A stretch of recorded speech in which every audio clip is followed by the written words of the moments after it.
C হস্পিটালৰ বহি বিভাগত বহা চিকিৎসকসকলক ৰোগী দেখাবলৈ অনলাইন বুকিঙৰ ব্যৱস্থা কৰিছোঁ।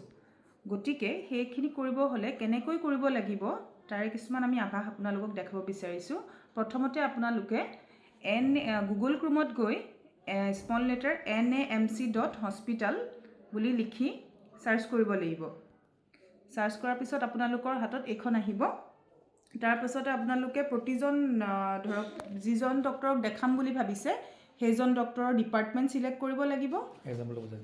এক্সাম্পল হিচাপে যদি মই কওঁ মেডিচিন ডক্টৰক যদি আপোনালোকে দেখাব বিচাৰে তেতিয়াহ'লে ডিপাৰ্টমেণ্ট ইণ্টাৰনেল মেডিচিন কৰিব, তাৰপিছত চিলেক্ট ডক্টৰ ৰবাৰ্টছন টিমুং কৰিব। ঠিক তেনেদৰে গাইনী ডক্টৰ যদি দেখায় তেতিয়াহ'লে অপশ্যন গাইনলজি ডিপাৰ্টমেণ্ট চিলেক্ট কৰিব, চিলেক্ট ডক্টৰ আপুনি লিজা বাইদেউ কৰিব। ঠিক তেনেদৰে পেডিয়েটিক ডক্টৰ যদি দেখায় তেতিয়াহ'লে ডিপাৰ্টমেণ্ট পেডিয়েটিক্স আৰু select doctor Jayanta Hazarika. Surgery ডিপাৰ্টমেণ্টত যদি আপোনালোকে দেখায় তেতিয়াহ'লে জেনেৰেল চাৰ্জাৰীত যাব। জেনেৰেল চাৰ্জাৰীত গৈ চিলেক্ট ডক্টৰ সৰফৰাজ আহমেদ। ঠিক তেনেদৰে ENT ডক্টৰৰ তাতে দেখাব হ'লে ENT ডিপাৰ্টমেণ্ট আৰু তাৰপিছত ডক্টৰ জিয়াউল হক। আপোনাৰ নিউৰ'চাইকেট্ৰি যদি দেখাম বুলি ভাবিছে তেতিয়াহ'লে চাইকেট্ৰি ডিপাৰ্টমেণ্ট চিলেক্ট কৰিব ডক্টৰ মনালী কাকতি। এনেদৰে চিলেক্ট কৰিব লাগিব। তো এক্সাম্পল হিচাপে যদি আমি দেখাওঁ তেতিয়াহ'লে আমি পেডিয়েটিক ডক্টৰ এজনকে দেখাইছোঁ। প্ৰথমতে বাচ্চাৰ ডক্টৰ এজন দেখাওঁ, পেডিয়েট্ৰিক ডিপাৰ্টমেণ্ট আমি চিলেক্ট কৰিলোঁ, তাৰপিছত ডক্টৰ জয়ন্ত হাজৰিকা চিলেক্ট কৰিলোঁ। তাৰপিছত পেচেণ্টৰ নাম আপোনালোকে যিটো পেচেণ্টৰ নাম হয় সেইটো লিখিলে।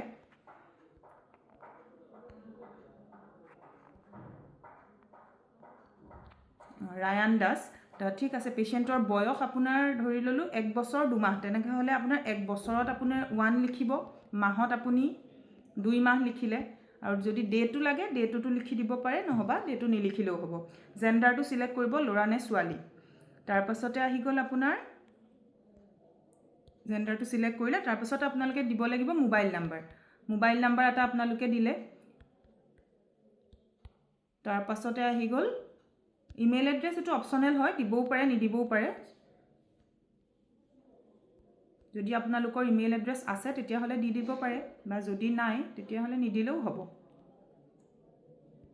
আৰু যদি অসমৰ পৰাই কৰি আছে তেতিয়াহ'লে ষ্টেটটো অসম, ডিষ্ট্ৰিক্ট নগাঁও, বাকী এড্ৰেছটো আপোনালোকে লিখিব লাগিব ক'ৰ পৰা আপোনালোক আহিব। নগাঁৱৰ ধৰক গাঁও কোনখন সেইটো আপুনি লিখিব লাগিব।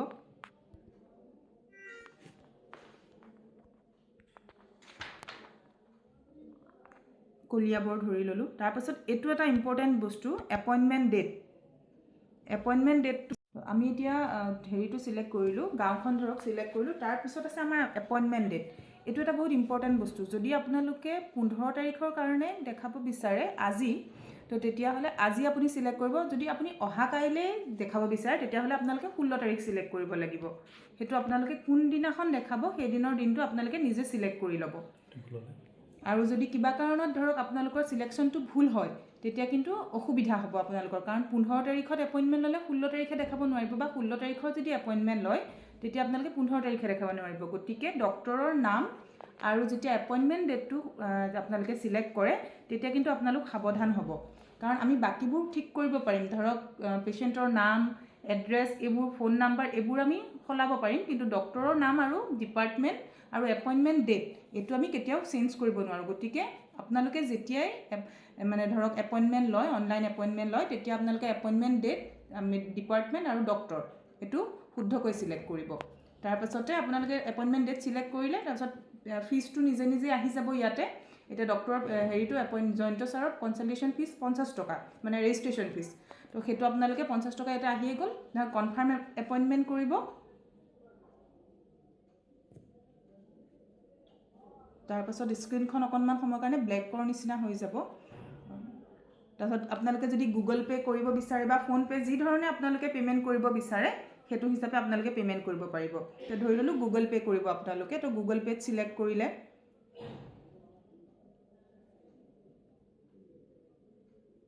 তাৰপাছতে পিন আপোনালোকৰ যিটো থাকে সেইটো মাৰি পেলাই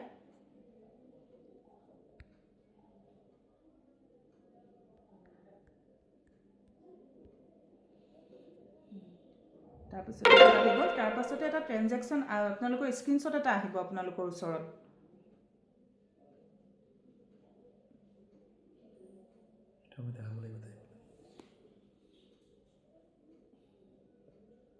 তো এই স্ক্ৰীনশ্বটটো আপোনালোকে লৈ ল'ব তাতে এটা ট্ৰানজেকশ্যন নাম্বাৰ আছে TXN নাম্বাৰ বুলি সেইটো আনি আপোনালোকে আমাক এই স্ক্ৰীনশ্বটটো ৰিচেপশ্যন কাউণ্টাৰত দেখালেই আমি আপোনালোকক প্ৰেছক্ৰিপশ্যনখন উলিয়াই দিব পাৰিম তো তেনেদৰে আপোনালোকে অনলাইন বুক কৰিও নেমচি হস্পিটেলত ডক্টৰক দেখুৱাৰ সুবিধা লাভ কৰিব পাৰিব আৰু আপোনালোকে যেতিয়া এপইণ্টমেণ্ট আৰম্ভ কৰিব মানে এপইণ্টমেণ্ট ল'ব তাৰ পাছত যেতিয়া আপোনাৰ স্ক্ৰীনশ্বটটোতো পায়ে যাব পাই যোৱাৰ পিছত আমাক এটা হস্পিটেলৰ যিটো ফোন নাম্বাৰ আছে সেই ফোন নাম্বাৰত আপোনালোকে এটা ফোন কৰি পেলাই আপোনালোকৰ চিৰিয়েল নাম্বাৰ কিমানত পৰিছে সেইটো আপোনালোকে এবাৰ সুধি ল'ব তো তেওঁলোকে আপোনালোকক কৈ দিব যে আপোনালোকৰ কিমান নম্বৰ চিৰিয়েল পৰিছে আৰু আপোনালোক কেইটা বজাত আহিব লাগিব তো নাম্বাৰটো মই আপোনালোকক এবাৰ জনাই দিছোঁ 6002356565 তো সেই নাম্বাৰত ফোন কৰি পেলাই আপোনালোকে এপইণ্টটো কিমান নাম্বাৰত আপোনালোকৰ এপইণ্টমেণ্টটো হৈছে সেইটো আপোনালোকে জানিব পাৰিব আৰু এটা কথা যদি আপোনালোকে সেম ডে ধৰক আজিৰ কাৰণে আপুনি এপইণ্টমেণ্ট ল'ব বিচাৰিছে যিকোনো এজন ডক্টৰৰ পৰাপক্ষত আপোনালোকে 3টা বজাৰ আগতে এপইণ্টমেণ্টটো ল'ব কাৰণ কেতিয়াবা পেশেন্ট যদি কম থাকে ধৰক বা এনেকুৱা কিবা ডক্টৰৰ অসুবিধা থাকে তেতিয়া আগদিনাখনেই ডক্টৰ মানে ধৰক 3টা বজাৰ আগতে এপইণ্টমেণ্টটো ল'ব